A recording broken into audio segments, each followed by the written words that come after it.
Before I start the show, I want to thank Donner Ski Ranch for hosting the Legends of Tahoe event this year.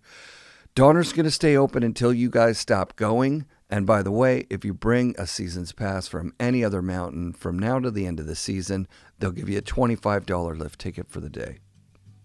The FNRad Snowboard Podcast is presented by Skyview Campers, Never Summer's innovative take on the tiny home. Designed and built in beautiful Colorado, check out skyviewcampers.com. Wired Snowboards builds quality snowboards by hand 10 minutes away from my house. Visit wiredsnowboards.com and order one today.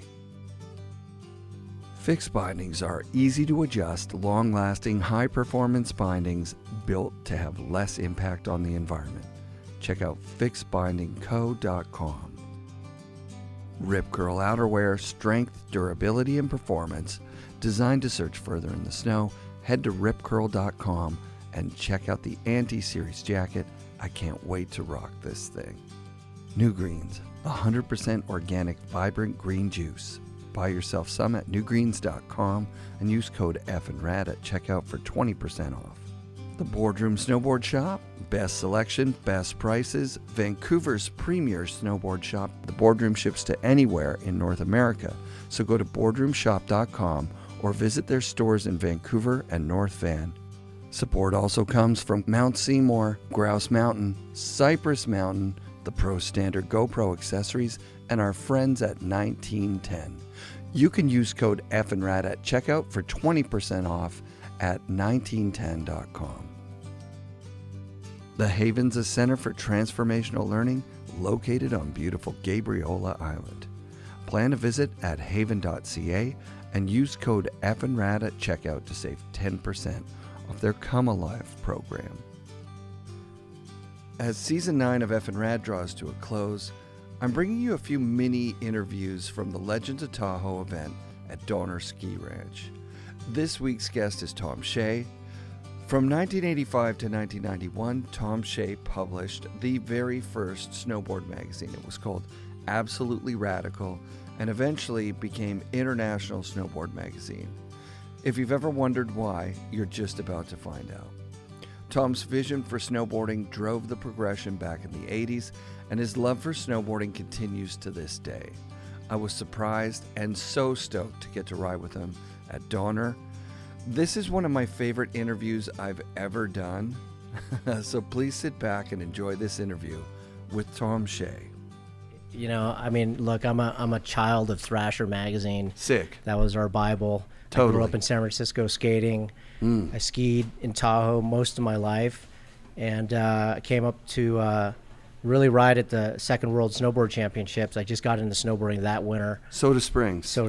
Yeah. It was a great scene. 200, kind of like today, kind of like 200 heads, you know, just making it happen, having a great time. And was with my buddies, and we were competing. It was fun. You know, it was like, why not? Let's buy an entry fee. Let's get our bibs. Let's go race. Let's go do the half pipe. And then at the award ceremony, I remember that Ken Achenbach went up to get, like, you know, his prize from Tom Sims. It was probably like third place half pipe or something like that. And as soon as he was going to hand him the check, Tom pulled it back from Ken and said, "You owe me some money for those snowboards." And that was like it. Ken Achenbach uncorked, dropped about 60 F-bombs, lot of finger pointing back and forth, a lot of shouting, and there's just like 200, 300 people all just watching this melee go down. And I just kind of thought to myself, somebody's got to record this moment here. That's amazing. And then that was just kind of a joke we were saying to each other. Yeah. And then on the ride home, we were kind of talking about somebody should do a mag. We should do a mag. And it was just, you know, a momentary thought. And it kind of stuck with me, though. And so that year, I sort of started figuring out how to write a magazine. Oh, my God. Bob Klein was instrumental to, like, help me navigate Lake Tahoe, all the spots, all the locals, meeting Keith Kimmel, Alan Armbrister, Terry Kidwell. You know, just the people who were making it happen, throwing down the way they were.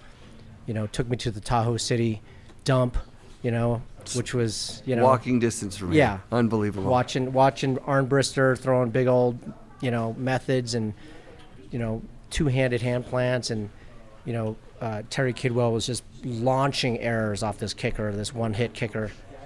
Just everyone was just launching. The birthplace of Yeah. freestyle snowboarding Yeah. was right here. Was that moment? With Exactly. those moments? Yeah, and And it was just like right in front of us, and I had a camera and I was taking pictures, and that was some of the stuff. Keith Kimmel was there.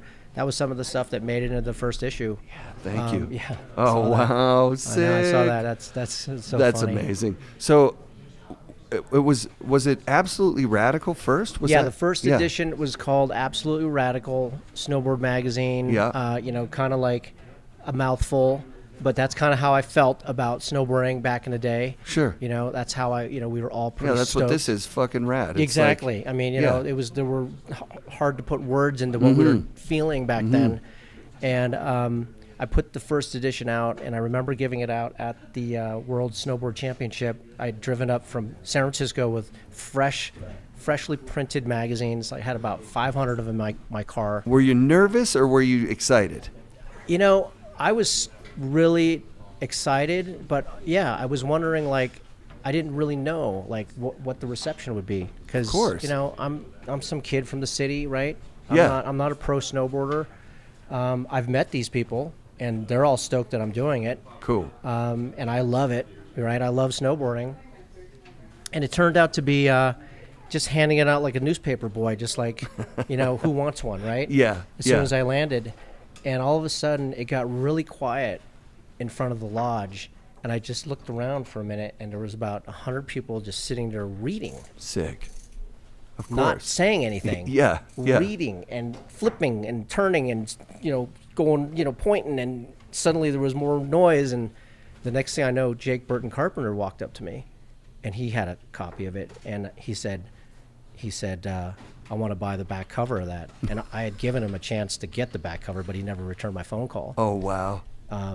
I gave every manufacturer a chance to be in the first magazine, and you know, I'm Tom Hsieh from Absolutely Radical Snowboard Magazine in San Totally. Francisco. Please call me Yeah, back, Jake yeah, Burton yeah, Carpenter. yeah. He's like, no, it's not going to happen. Right. Joel called me back. Joel was in there. That's you so know, sick. Go Skate called me back. Sick. And a bunch of others. And so that kind of launched it at that point. So were you out of pocket at that with those 500 mags? Yeah, that you no. were, were you like in the hole? I think we at printed some up point? like 3,000 magazines, and the deal was this, because you know, it took a year to like put this thing together, write the stories, do the photography, do the layout. You know, I'm learning as I go, right? Yeah. Find a printer, and the hardest part was, how do I get this into actual snowboarders' hands? Because I don't know The distribution. I don't know of hundreds of people. magazines, right? So I asked I gave every manufacturer the opportunity to buy 300 copies for 50 cents each. Nice. And That's smart. In exchange for a full page ad, and then you get those 300 copies to your customers. That's amazing. So I had 10 That's really people smart. that paid $150 each, so I had $1,500. My print bill was exactly $1,500. I broke even the first, not including my time. Right. Right, of course. Right. That's pretty And it rad. kind of broke even on the first thing, and I was like, oh, interesting. This could do. So this is how it works. yeah. Very unconventional, but I mean, Joel had copies. He gave them out, you know, at his snowboard shop, and it's like, you know, that's how it got into people's hands. And then I didn't really know if I was going to do a second issue, quite honestly. I didn't have any grand plans. But I remember we had a coupon in there that said by April 30th, if you want, for $5, you can get 6 more issues for next year's edition. Because we did this in March of ’85. And I remember on April 11th, which was my birthday, I remember at my apartment building in San Francisco in the Haight Ashbury, my mailbox was stuffed so full of envelopes. There was like 60 envelopes in there from around the country. I love just by that. chance on April 11th. And it had literally scribble scratch coupons clipped by kids and saying, so rad, I want, you know, another year's issue, here's my $5, and you got a t-shirt. So glad at that point I you was did kind of that. locked That's in. amazing. Yeah, Yeah, I felt pretty obligated. Yeah. I got to come through now. yeah, that's so sick. That's what a great story. Yeah, it was something that was just unique for that time for me. Yeah. I never heard this around. Well, I mean, everybody's got an origin story, right? Yeah. And it was all like, you know, I look at today, you know, we're literally 40 years from when I started snowboarding, and I'm seeing all these people that I know, these people that I consider legendary godfathers and godmothers of our sport. Yeah. And you know, we were just lucky that we got called to do something in this. Like, we went snowboarding, somehow we figured it out, and we got called on day one, and we found each other and we supported each other. And it wasn't always pretty. I mean, you know, it was hard. Sure. You know, what we were doing. Relationships. But it was us Yeah. against the world. Yep. And it was. It reminds me of all the political work I've done Right. since then. Right. The decades of political work I've done. It's like building coalitions. You know, building an army of true believers. You know, getting your messaging right.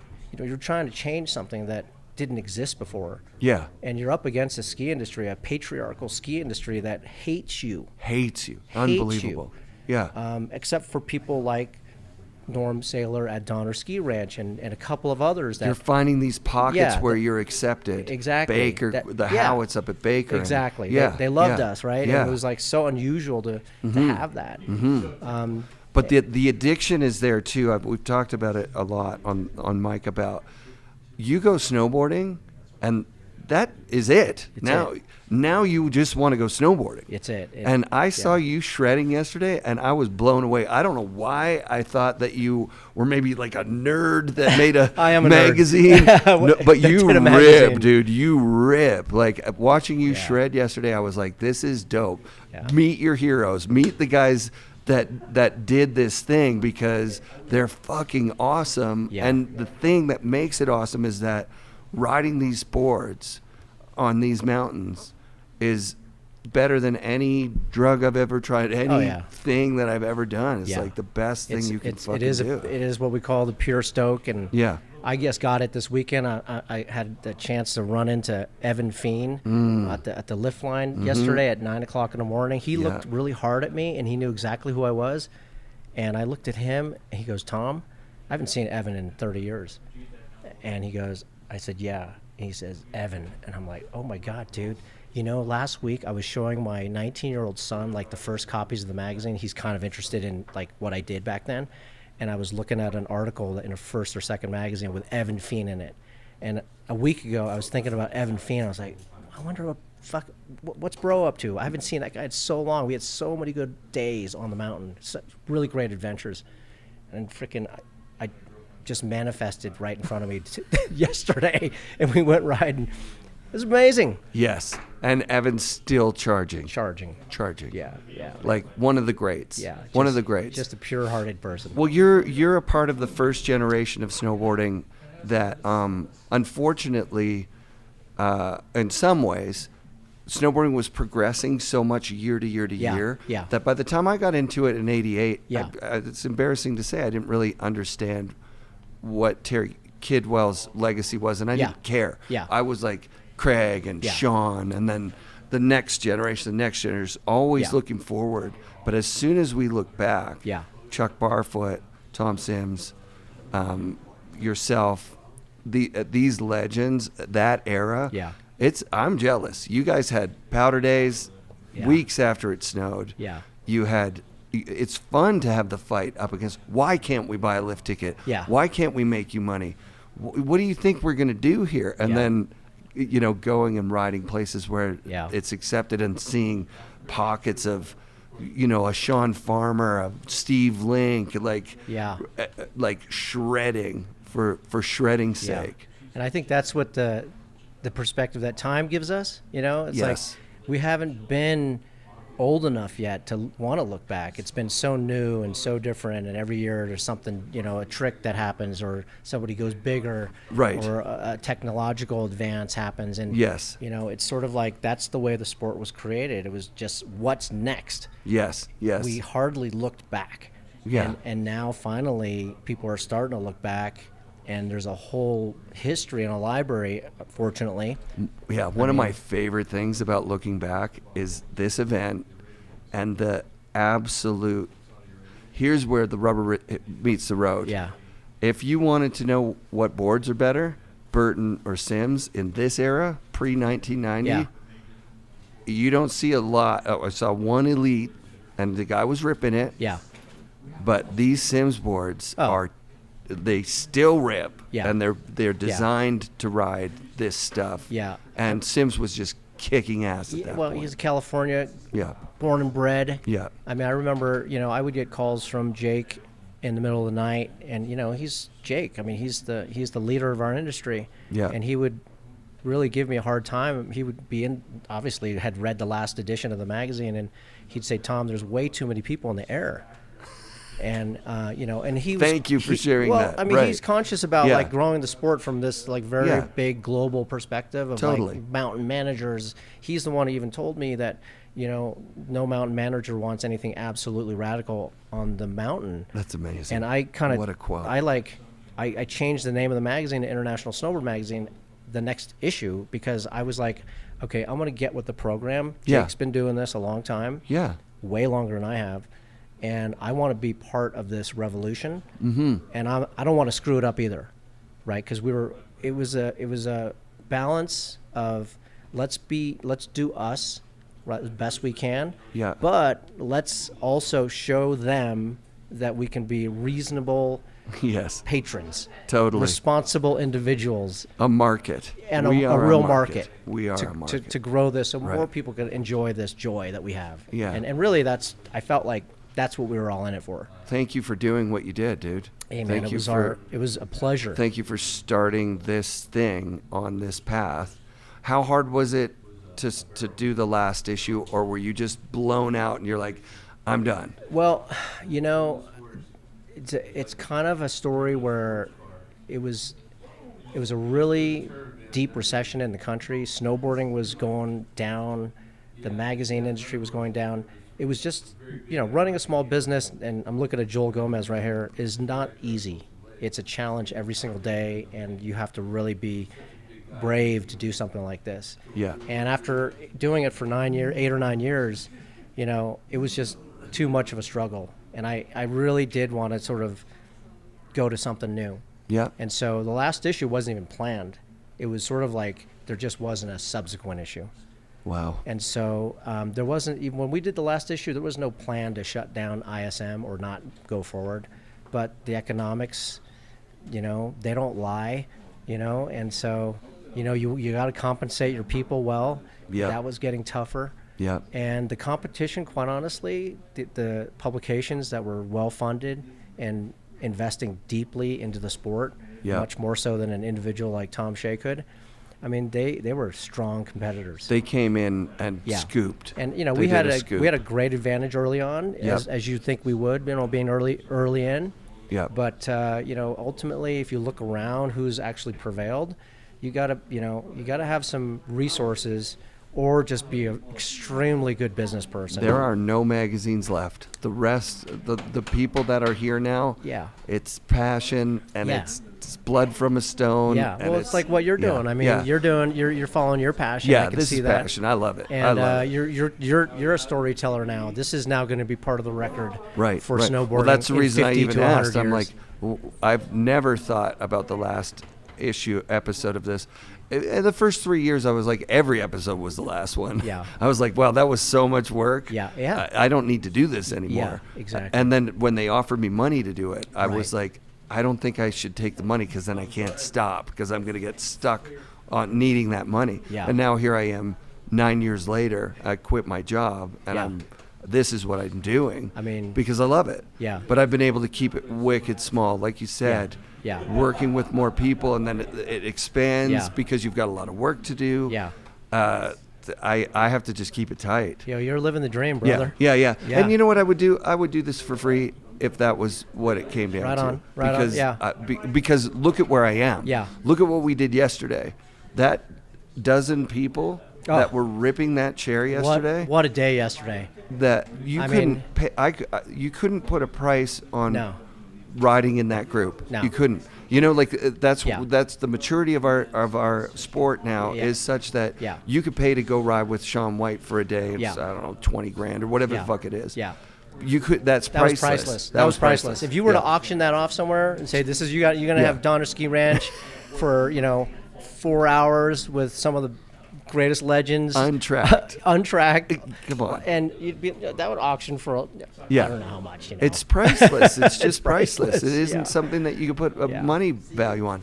So that Yeah. for me is I'm you Yeah. 40 years later getting Yeah. the stoke out of Yeah. people enjoying that I'm doing Yeah. something for the community. Well, as people in the media like you are, one of our superpowers, and when we were a magazine, we knew this, is the power of recognition.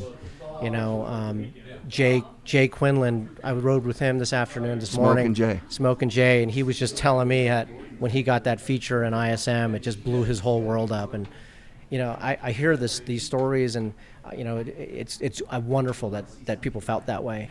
And what you do and the people you highlight, you do the same thing. And what the organizers of the Tahoe Legends do by recognizing Yeah. industry and snowboarding legends every year is the same exact thing. They're using their superpowers for good, which I love. Yeah, if listeners out there, if you are looking for something cool to do, the mecca of snowboarding, doing the coming and seeing the roots of snowboarding. Yeah. Still snowboarding. Then book your room next year. Yeah. Come up to here, Donner Ski Ranch. Pay for your lift tickets. Yeah. Support this place. Yeah, absolutely. And race the race and run the event. Yeah. Or just come here for the weekend and check it out. It's just such a rad spot. I love this amazing. mountain. It's I amazing. mean, this is where we grew up. We grew up learning how to drop down these lines on the face, Hollywood Burton clips. performers. Oh wow! And people were just like blown away. Yeah, they were. And Damien Sanders went big off the face here on the fingers. I mean, I love it. And today I watched a couple guys like take some good lines down today. Sick. And it's just like magical here. Yeah, love it. It's been a great weekend. Hope to be back Amazing. again soon. Tom Hsieh, thanks for doing the show, dude. Yeah, thank you That for was having great. me. Yeah. Thank you for having me. Keep Thanks on. for taking that time. All right, You appreciate bet. it. Thanks. FNRad shout-outs this week to Tom Hsieh. Thanks for doing the show, man. And thanks for starting the ball rolling for snowboarding media almost 40 years ago. Big thank you to Donner Ski Ranch. And thank you each and every one of the Patreon listeners. Your support keeps the show going. Be sure to come back next week for another episode of FNRad Snowboarding, presented by Skyview Campers and brought to you by FNRad Productions.